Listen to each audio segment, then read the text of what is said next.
Welcome back in. I'm Colette Wieland alongside Dr. Stephen Camarata, the author of Late Talking Children, A Symptom or a Stage, now in its second edition. We have been going through this book. Last time we talked a lot about autism and misdiagnosis between late talkers and then possibly being put on the autism spectrum. And a lot of that happens in toddlerhood. So we're going to talk today specifically about how many late talking toddlers are misdiagnosed with autism. So why is that especially true for that age group? So basically, unless a toddler is precocious, no toddler is going to be talking that much. In fact, one of the things we see in the terrible twos is that terrible twos have tantrums. There's actually a study on that. I don't know who paid for that study, but virtually 100% of 2-year-olds have tantrums. Pretty sure my kids were in that. So. Yeah, mine too. I'm not sure about 65-year-olds having tantrums. That'll be another discussion. Anyway, all that aside, if you think about having tantrums as being a symptom of autism, which it can be. For example, I mentioned last time that when you change the order on a routine, that a child with autism will have a tantrum. That's really noticeable in a 5-year-old, but a tantrum in a 2-year-old is not really a differential marker. So if you think about your garden variety toddler, they don't talk very well. They can't pronounce the words very well. When you call their name, they ignore you. They like to play with objects and spin them and bang them and do these kind of proto-behaviors. They're not social with peers. They're social with parents and with older siblings, but not with other toddlers. So if you think about all those things I'm saying, that means that a typical 2-year-old is going to look a lot like an autistic child who's older. And so you have to have good developmental awareness as to what a typical 2-year-old or toddler is doing, and then be able to differentiate that from a toddler who has autism. And so the challenge becomes the child's not talking, and that's one of the check marks for autism. And then if they're then throwing tantrums, they're ignoring and doing other typical toddler behavior, then that can persuade the clinician that the child has autism, when in fact they're just a typical toddler who's not talking. So if their behavior is mirroring that of a child on the spectrum, when is it too early, or is it too early to give a proper diagnosis? You can diagnose autism at 18 months or sometimes even earlier if the symptoms are very noticeable and severe. So, I've seen toddlers, I've seen 12-month-olds, I've seen 8-month-olds that are just completely isolated and do not connect at all with their parents or with other people. And it's really clear that, in fact, they're likely to be developing on the autism spectrum. But for children who are more mild, it's really difficult to differentiate, and you need to be really cautious about making that diagnosis in a toddler, and be very, very precise and be very thorough in your evaluation. So if toddlers can easily be mistaken on the spectrum versus late talker, what about other disorders like anxiety or behavioral related? Yeah, that's a really important point. When you have a toddler who's developing differently, in the diagnostic manual, there's not that many places to put them. And what I mean by that is you have language disorder, you have autism, you have intellectual disability, which is more generally slow learning, but you don't have things that you have later on, like anxiety disorder. So one of the things I've seen, I've seen late talkers for the last 40 years, so I have late talkers I first saw as toddlers that are now 40 years old, and I can see them develop, so I kind of know how things unfold. And there's a subset of late talkers who ended up being hoarders, which is a kind of an anxiety disorder. So they were social, but then when you were playing with them, they would take their toys and they'd go to the corner, and then they didn't necessarily put them in order. Hoarders aren't necessarily the most orderly people in the world, but it was really a sign of anxiety disorder. But we don't have that we don't have differential markers at age 2. Normally, you're not going to diagnose an anxiety disorder until the child's 8 or 9. But they still have signs of anxiety disorder, and they oftentimes will be put into the autism spectrum. This is really a problem with a kind of a condition called oppositional defiant disorder. And I saw a little guy like this last month. And basically these children will not allow any control whatsoever. This child is 3, but I know he was this way at 2 as well. And so, for example, if he's eating an ice cream cone and you say, I'd like for you to eat that ice cream cone, even though it's his favorite ice cream cone in the world, he will throw it on the ground and look at you. And again, we see this kind of resistance in autism, but this is really traumatic. And again, that person's going to be oppositional defiant. They're not necessarily going to be autistic. Same thing like the character Monk on TV. I know it's been a while now, but he's obsessive compulsive. Well, what does an obsessive compulsive toddler look like? Well, they line up their toys. They're very ritual dependent. And, if they're late talking as well, there's a really high probability they're going to be put in the autism spectrum. I do want to circle back to the oppositional defiance, because if you try to prompt that child and force them to do what you want, they're going to withdraw. You're going to do some real damage. So that differential is really important, because the main way you support classic autism is by using a lot of directives. And that child's going to resist every directive that you give. You have to actually work with them using shared control. And so anyway, long story short, you really want to be thoughtful about that and understand that going backwards in time, a child with anxiety disorder could look like they have autism, even though they have an anxiety disorder. Okay, so a child who has an anxiety disorder and is late talking, they could just not want to share their feelings, right? Maybe there's some part of that anxiety disorder that's keeping them from saying how they so feel. there's actually a condition called selective mutism, which is a kind of a late talking. It's also an anxiety disorder where the child can talk, and yet when they're in social situations, in school, at a doctor's office, they won't talk. They're very silent. We have to be very, very incremental in helping them to trust and be able to speak around other people besides the parents. So if you think about what happens, the parent comes in and says, oh, my child talks. During the physician visit, the child doesn't talk, or they don't talk at school. And they're like, oh, this parent's in denial. And so that child isn't going to want to talk because they have selective mutism, which is a condition. It's not that common, but we've seen it. And so, you just really need to have a lot of different tools in your toolkit besides, a hammer and a screwdriver. But there's some things that you and I were talking off camera about that just thinking about this, right? So one of the big things you can differentiate between a late talker and a normally talking child, pardon my lack of the phrasing, is that it's comprehension, right? Right. So how does that play into these spectrums or some of these other behavioral disorders? Yeah, so one version of language disorder is, so many children with language disorders, they understand what you say to them, but they're not able to use it expressively. So they may have a reduced vocabulary, aren't using as many words. They may not use word endings. They may use the wrong order for sentences or short sentences for their age, but they understand. Another version of that, they really have trouble understanding what people say. So it's kind of like a foreign language learner, second language learner. And that actually can really look like autism if you don't know how to differentiate it, because they literally aren't understanding what you're saying. And that also then can also feed into what we talked about with anxiety. And the vignette I like to talk about is, let's say someone calls you up on the phone, say, hey, you've won the sweepstakes, someone's going to come to the house, you're going to get on a plane, and you're going to go to a vacation in Hawaii. Your eyes just lit up. You're very happy about this. Luckily, it's not real.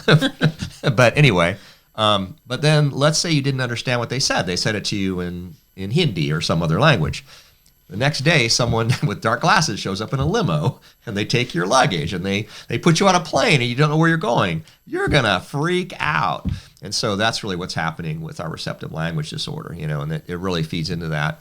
One thing I'd also wanted to mention is that long-term studies of development show that the level of receptive language also affects how quickly you can learn. And so there can be things like reading problems and other things that come out of it, because this receptive language problem slows development across other domains. So it's really easy to mistake it.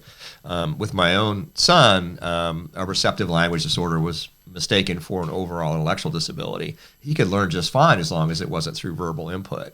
But his verbal input his ability to process verbal input was reduced. They did a verbal IQ test. So it'd be like giving me an IQ test in Spanish when I don't speak Spanish. Didn't do very well on it. And then they made some assumptions about his ability to learn based on that. And you have to just, again, you want to interact with your clinicians, but be happy answering questions. Like the question that I asked was, well, why do you think my child has this general intellectual disability? Back then it was called mental retardation. And the clinician said, well, he did really bad on this test. And then I said to her, I said, well, that test really relies on talking, and he doesn't really talk very well. Is there something else you can do? And she turned out not to be someone that was easily persuadable, but luckily we were able to keep him from being put down that path educationally. Because as you always say, the parent needs to be the biggest advocate, right? Parents do. And again, I worry that parents won't trust their instincts. As I said, I have seen parents where there really are some real challenges with their child, and I love it that the parents are their child's advocate, and they may not necessarily see some of the challenges that I see. But again, that should be a positive, gentle conversation, and not me berating them or saying they're in denial. Simply saying, this is what I'm seeing. How does it fit in with your seeing? And we want to have a shared understanding there. Having said that, parents are crucial.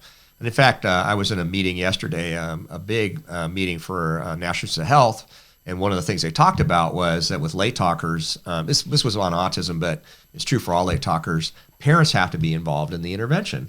We have study after study. There are now these big studies showing that having the clinician do the intervention or the special educator do the intervention is not nearly as powerful as a team where the clinician or the special educator and the parents are collaborating. That's by far the best. So the parents should absolutely be involved. They're not part of the problem. They're part of the solution. So parents should never be berated, criticized, and there should be offered opportunities to collaborate and work together with their late talker.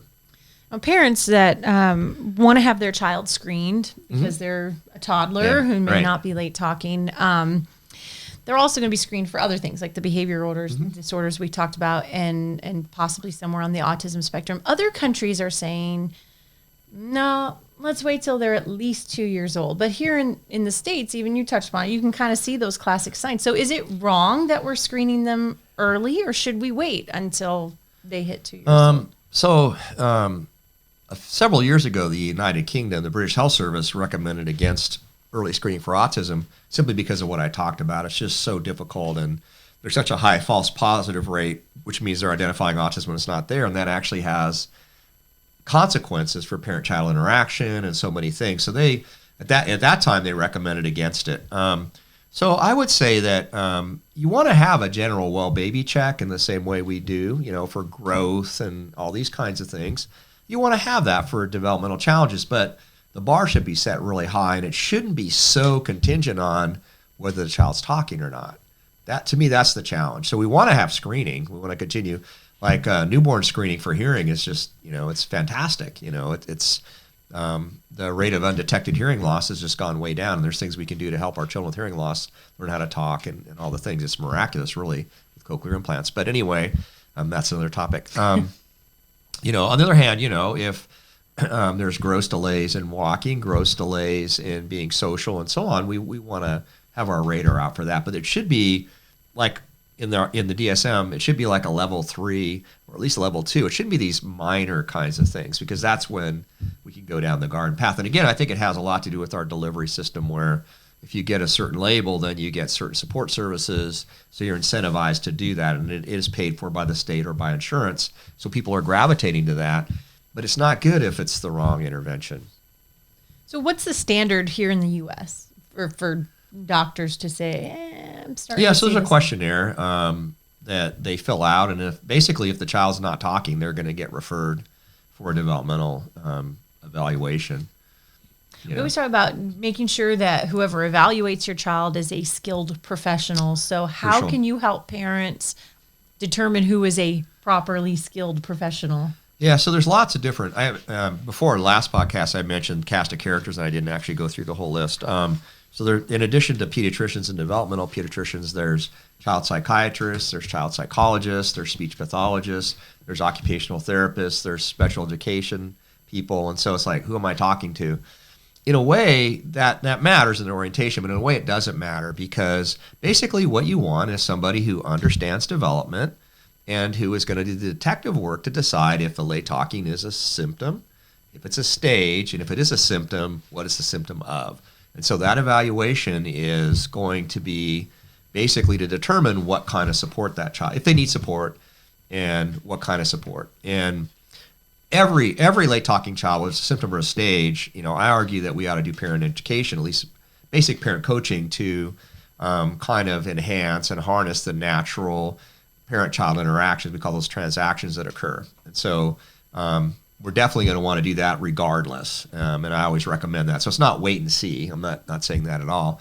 On the other hand, I don't want to see a 40-hour-a-week intervention for someone who's not really fitting the profile that requires that. So you want a clinician that understands development. And I've seen occupational therapists, I've seen speech pathologists, I've seen child psychiatrists, child psychologists, clinical psychologists, and so on, developmental pediatricians that understand that. I've also seen some that don't. And so you really have to ask the questions about, what are you looking for? What kind of tests are you going to give? How are you going to do your observations? How much do you listen to me and my input? And these are all very important things for you to ask the clinician. So it can be any of those people, can be teams of those people. That's really what you want to be looking for. You wrote in the book, and I'm going to quote it, nearly all late talking 2-year-olds will likely fail in autism screening because being unable to speak is by far the most obvious marker for autism. So what's a parent supposed to do with that information, right? Yeah, so that's true. I stand by that. It's in the second edition too.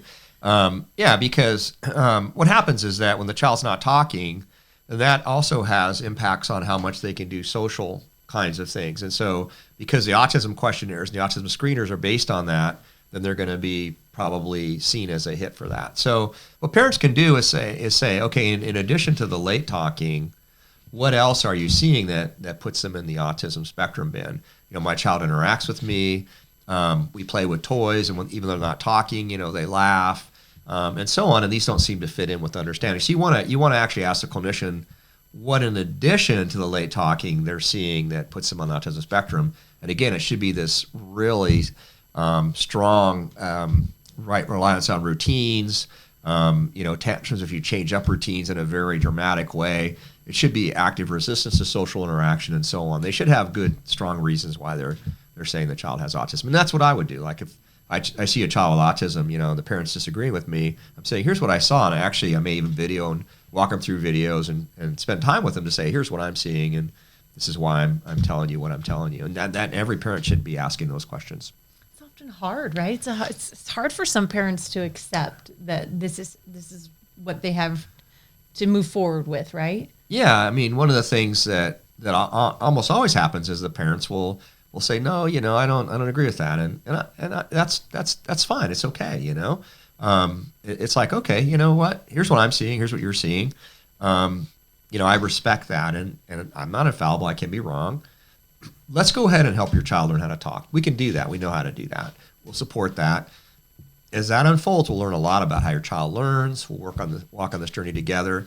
If the child does have autism, those things that aren't related to talking will still be there, and we'll need to deal with those down the line. For now, we're going to set that aside, and we'll come back to it. And that really needs to be the attitude. So you are providing intervention, but you're providing intervention on the features that everybody agrees need to be supported. That's great. So helping parents kind of take one step at a time, right? I mean, don't get so wrapped up in the fact that, of an autism diagnosis. Focus on, let's just help your child talk. Oh man, that is so important. And I'm really glad you mentioned that. It's just so easy to get way ahead of yourself and try to think about, what's going to happen when they're 10? What's going to happen when they're 15? What's going to happen when they're 20? And really the best thing to do is live in the moment with the child and say, okay, here's what we need to do today. Here are the scaffolds for today. And over time, that's going to develop and unfold in the way it does. And, you have to trust that we'll have strategies and supports for that time too, because it just is overwhelming. And that's exactly right. The other thing that I worry about a lot is that when parents hear that, they see their child very differently. And every child is just so awesome. Mm-hmm. And there's also so many wonderful, joyful moments that are part of raising a child, whether they have disability or whatever it is. Those moments are still there, and there's so much joy. And I worry that they miss it because people are so focused on the negatives. They're not really focusing on all those awesome developmental events that all of us see in our children. Yeah. On the other side of things, you see a lot of gifted children who are late talkers, but get misdiagnosed as well. So there's a book called The Einstein Syndrome by Thomas Sowell, and I do mention in one of the chapters in the book, and we could talk about that more in a different, but it can be the case that the late talking is actually a trade-off where the expressive language is kind of not developing, but the visual, spatial, problem-solving, analytical thinking is running ahead. And so certainly we have a lot of cases on record, and I've certainly seen some of these myself, where a precocious child in math, in music, and so on, they may actually be a late talker, but they're actually very advanced. And this creates its own challenges because everybody's kind of focused on the talking because that's just a salient marker, and they're kind of ignoring the fact that this child's moving ahead in this other area. And so we want to make sure that that child's special learning and their gifts are being nurtured, because that person really could end up being somebody who's going to contribute in that way. And it's also really important. Our education system, particularly early on, is really geared to kids who are talking, and a lot of the education is kind of listening based. And so there's going to be bumps in the road for a late talker, particularly those who are gifted, because they're going to want to hold them back and have them be taught in the same way as children who aren't late talkers, when in reality it may be better to let them go ahead and actually move ahead in those areas where they're accelerated. So my late talking son was actually advanced in math and science. And it was kind of ironic because when he was in the early grades, the teachers weren't that excited to have him in the classroom testing because they were worried because his talking was down that it would adversely affect their scores. But then when they realized he was good in math and science, then they were like, we want him because, and this is a very common late talker profile. When he was in third grade, he could do fourth and fifth grade math, and his talking and his reading was more like a kindergartner. And you're going to have these big disparities, and that's hard for schools to handle that, or hard for clinicians to kind of wrap their minds around. So the ones that are advanced in some areas, in some ways, it's even more challenging because they really need to be allowed to go ahead. On the other hand, they may need support services in other areas. So as a parent, you want what's best for your child, right? So how do you work with those parents to make sure they're getting the help they need? I understand that most classrooms are set up for the norm, right? The majority of children and their learning style, right? So how do you help those kids? I mean, not every school district has the resources, right? Or the setup. I've seen it work for many different late talkers in different settings, okay. And including regular classrooms. And I will say this about: so you don't have to have a special classroom. They may not. It just depends on what's available. So the first thing I'll say is that, with very few exceptions, the teachers I encounter are really wonderful people. They're working hard. There's a lot put on their plate, but they're not necessarily trained or equipped to handle a late talker who has this kind of asynchronous learning pattern. And so we want to help the teacher understand. But the key principle is that most education is geared towards teaching, like you said, at the child's age level. And I just told you, the case of my own son, where some things were below age level, some things were above. And that's going to happen in almost every late talker, whether they have a condition, stage, or a symptom. And so we have to work with the teachers to help them understand it. Now, a lot of times the regular schools just aren't able to do that because of guidelines or whatever it is. So a lot of times it's going to be an alternative kind of an education. It could be Waldorf, it could be Montessori, it could be homeschooling. A lot of our families homeschool, and if the parents have the ability to do that, that's often a good option. But the key thing is you need to meet the child where they are developmentally. So when they're able to work ahead in some subject, we want to allow them to do that. And when they need more time in this area, another area like reading or social arts or something like that, they need that time. And so we have to kind of adjust the learning pattern to do that. One story I love to tell is there was a late talker I work with, just the sweetest, nicest little guy. And when he was in third grade, Dad called me in a panic and said, he's being referred for behavior disorders. I'm like, well, I'm blessed to work with some children with behavior disorders. This child doesn't fit that at all. It turned out that he was actually precocious in math, so he was a gifted math student.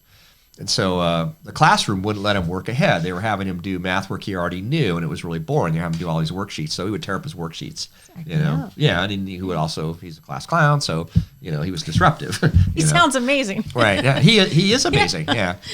Anyway, long story short, I said, look, let him work ahead, and they said, well, we can only let him work 1 grade ahead. I said, but he can work 3 grades ahead. We can't do that. It was against their policy. So eventually they pulled the child out. Anyway, the moral of the story is that a couple years ago, the family sent me a photo of him in his graduation gear, and he graduated with highest honors as an engineer from Georgia Tech. I don't want anybody to hear that their late talker is going to graduate with highest honors from Georgia Tech. They could, many won't. But the point is that this child who was a behavior problem was actually an excellent student, and the behavior problem was created by this challenge that the schools have of allowing a child to work ahead to their skill level when the guidelines prevent it.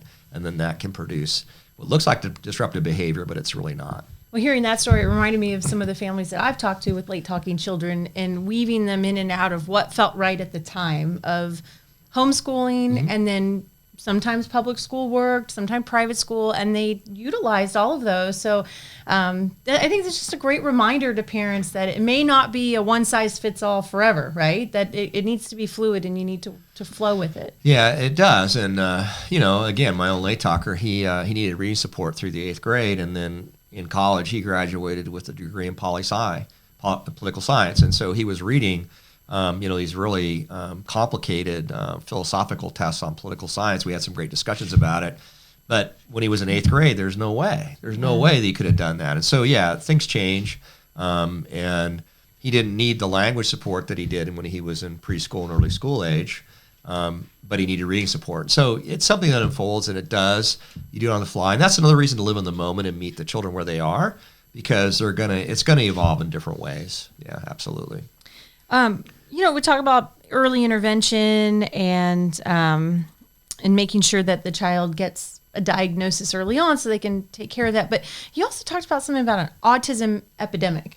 Okay, can you elaborate on what you mean by that and how? Yeah, I think, I worry about the word epidemic because, we think of like, when the swine flu comes through, it's an epidemic. We're hearing about an autism epidemic, and even just most recently, there's been news reports of it increasing again. And basically what's happening is because they're broadening the autism spectrum so much, they're identifying more people on the spectrum, and that's creating an increase, but it's not necessarily a change in the classic autism that we see. And in fact, our best guess or our best data show that what we traditionally called autism really has been pretty stable at around 1 in 500. But if you expand the spectrum to include all late talkers, 1 in 10 children are late talking. So I predicted several years ago, and we're getting there, that the epidemic would reach about 1 in 10 as all late talkers are put on the autism spectrum. I don't agree with that.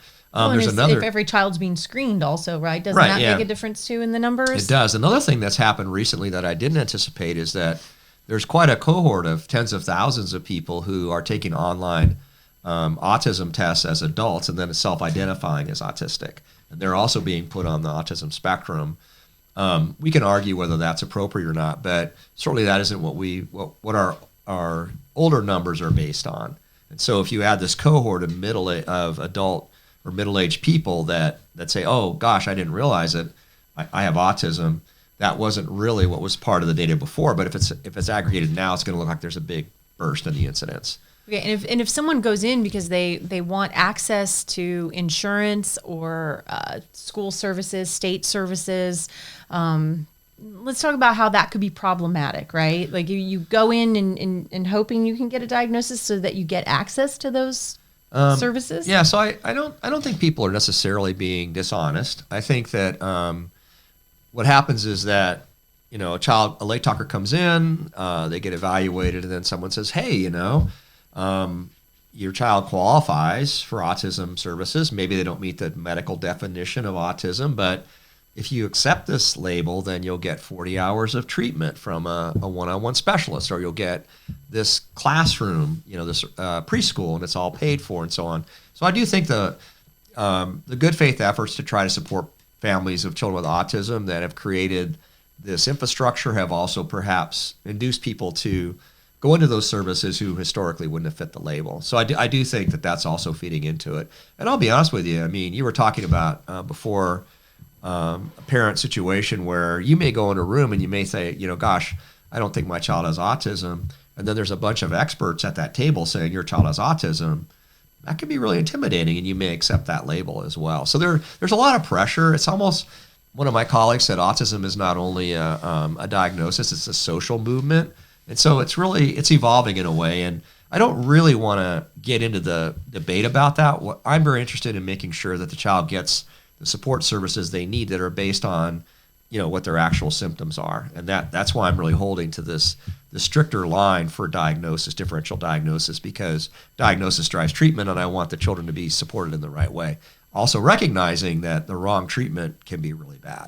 Yeah, along that same vein of thought, so parents go in seeking evaluation so that they can get proper help at schools, right? Yeah. But the school evaluations aren't necessarily giving parents answers, right? They're just identifying programs that are available. Yeah, right, exactly. Yeah, so basically that can be confusing too. I've had parents call me up and say, I went to this developmental pediatrician, they rule out autism, I took my child to school and they're putting him in the autism classroom. And they're like, it's so confusing. Well, it turns out that schools, there's 13 different categories, one of them being autism, that can make the child eligible for services. They're not trying to separate them into the 13 categories.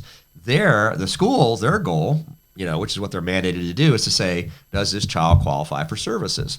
They have programs. Now, they're supposed to have individual services by law. It's called the Individuals with Disabilities Education Act, and the I is individual. However, it's a system, and it delivers things in that way. And so, the school criteria can be very broad and don't even necessarily meet the broad medical criteria because they're doing eligibility, and the state set their criteria. And so they're really interested in supporting the kids, and they're well-meaning. But, that means people can be funneled into programs that don't match their child's needs at all. And that's what you have to be aware of and be cautious of. Having said that, my son got great services, had wonderful teachers. If you come to it with the right attitude and the right toolkit, it can work really well. It's just important to make sure that getting the services, that's one thing, right? Right. And then the treatment of the specific problem or diagnosis, right? Yes. So what kind of impact can a false or a wrong diagnosis have on a child? Yeah, so if you think about it, again, I use this example of, if you have like a little bit of a dark spot on your skin and you say, okay, you're on the cancer spectrum, I'm going to give you radiation for that. Right. Okay, that, we know we wouldn't give radiation treatment to everybody. We know that it has a harm, and you do it when the condition is so severe that it's that or something else worse is going to happen. All right, so when we're treating autism, because they have a reduced motivation for social interaction, we're coming in and we're changing the social dynamic. We have to do external rewards. We have to figure out reward patterns. Basically, the idea is we have to induce them to communicate and support that and show them the power of words, which children normally have. And when you do that, you're actually derailing the natural, I mentioned earlier, these transactions, these mother-child interactions. Well, the child with autism isn't taking advantage of this to the same extent. And so we have to kind of get in there like chemotherapy or like radiation and change it in a basic way. That has negative consequences. I mentioned earlier the children are oppositional defiant. If you prompt them, they're just going to resist it. That's going to make them more anxious. They're going to get less social. They're going to learn that when they come to an adult, they put demands on them. They're going to withdraw. And so all these things can be really bad and actually make my job a lot harder, make our journey a lot harder because they're inducing additional problems that didn't need to be there. So yeah, intervention services that aren't appropriate are not benign. They can be harmful. We always want to think about that. Want to end with some questions that parents should be asking for their late talking child who is, being diagnosed with possible autism, right? Or being placed on the autism spectrum. So what questions should those parents be asking? Yeah, so two main questions. Why do you think that? Why, what is it about my child that makes you think they have autism? And there should be a specific answer. And really, the clinician should be able to point to specific episodes they've seen or that the parent has reported that tell them that. And then the most important question is, what are we going to do about it? So that you understand when they put your child on the spectrum, if you agree with it or not agree, then what's the support you recommend, and understanding that. Those are the two most important things. And I guess I'll add another, which is how are we going to deliver the services? In other words, I'm most worried about if they're going to take the child out of that natural learning environment, change it dramatically so that the child no longer has access to that. We may need to do that with some children who have really difficult challenges, but we don't want to do that for everybody. In fact, it's really bad. Thank you, Steve. In the next podcast, we're going to talk about the lessons learned from autism and how they apply to late talkers. In the meantime, we want to know what you learned today. What was the key takeaway for you? Please tell us in the comments below and help us keep this conversation going. Let us know what's on your mind. We look forward to answering any questions you leave in the comment section. Be sure to click subscribe and hit the bell so we can keep this information coming to you. And please check out the Late Talkers Foundation website, latetalkers.org. It's got lots of great resources for families. And always remember, the best thing for your child is you.